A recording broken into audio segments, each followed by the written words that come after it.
Hey, what's up guys? Ramana here, Monster Gadgets. I hope you're all having a wonderful day wherever you might be. Thank you so much for joining me. Today, we're talking cell phones. And yes, this is the BlackBerry Torch.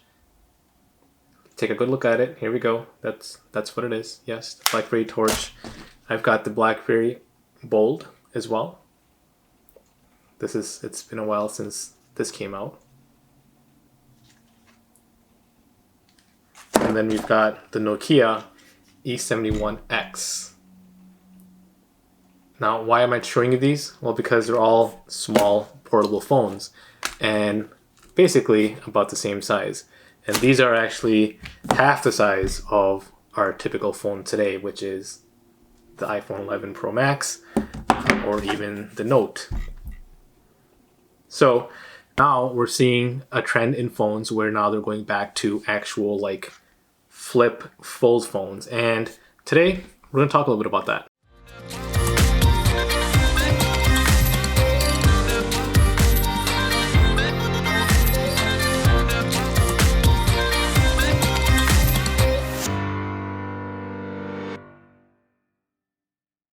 All right, welcome back guys. So as of right now, especially in the month of February, we've had two new phones come out that are both attempting to do what original technology tried to do with like the foldable phones, except it's got like a full screen glass screen instead of, keyboard type of thing. But we've got the release of the Samsung Galaxy Z flip phone, and we got the release of the Motorola Razr, which is basically a mimic of the original Razr, except again, no keyboard, just a full screen. So my take on it is we want portability, but we don't want to sacrifice the actual crease and quality and things like that, which I'm not sure if it's even doable. If you've got a phone like this, yeah, where the screen folds up in two separate components, that's perfectly fine. Yeah, you'll have a glass screen that is not going to have creases, it's going to be sturdy and things like that. But when you take a full glass screen, you want it to be glass, you don't want it to be plastic, but somehow you want it to be able to bend. To me, I just don't understand why we would want to do that, especially since these type of phones have been out for so long. We're so used to having just a full glass screen. Why do we need to go back to actually having them folded? I guess from a compact standpoint, yeah, they become more compact, but even looking at the Motorola Razr, for example, there's only limited functionality that you have when the phone is actually, folded.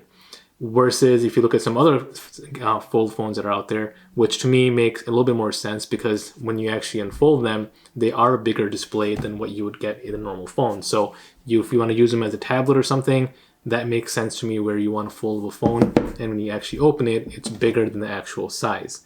But if it's a foldable phone that is equivalent to a size of a iPhone, a typical iPhone or a typical Samsung phone, why do you want it to be foldable and still try to maintain the quality as well as durability of it? I don't think it's feasible. Hopefully I'm wrong. I hope Samsung or Apple, I don't know if Apple will come out with a foldable phone. They might be working on one. There's some rumors circulating about that. But because Samsung hasn't exactly mastered it yet, I don't think Apple's going to take a stab at it until things have kind of settled down. And then, 4 years from now, they might come out with a foldable phone. But Samsung isn't shy about it. They're out there experimenting and trying to make a perfect foldable phone, which I think we're probably a couple of years away from. But if they're able to do it quickly and efficiently, more power to Samsung and other providers that are out there. But I don't know if it's, again, we're focusing in the right direction. I think there's a lot of other capabilities that maybe phone providers can focus on, making them thinner and things like that. But I don't really understand why you need a foldable phone at this time. So if you take a look at some of the functionality that these phones have, if you're looking at the Samsung Galaxy Z Flip, yes, it's a cool concept. It looks pretty neat when it's unfolded. But as you guys can see, there's still a bit of a crease that you can see. And there's a ton of videos that are on YouTube you guys can, I'm sure, have already seen, or maybe you can search them up.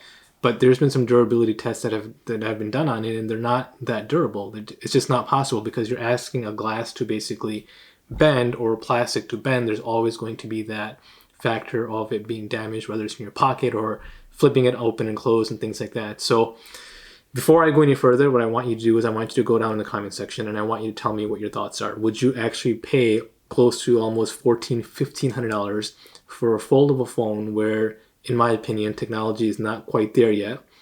Would you be willing to dash out that much money for a foldable phone? So go in the comment section right underneath the thumbs up button. So hit the thumbs up button, leave a comment below, let me know what you think. Let's talk a bit about the Motorola Razr that just recently came out. So as I mentioned, this is basically a replica of the original Razr with the exception of an actual full screen instead of, the keys that were there.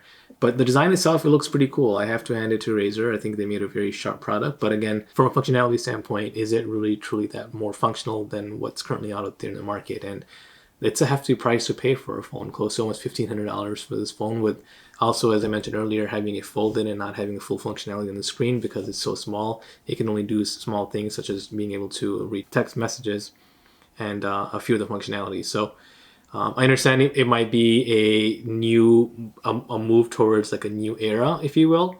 But at the same time, I think there's a lot of ways to go before, at least for myself, before I invest any money into a folding phone.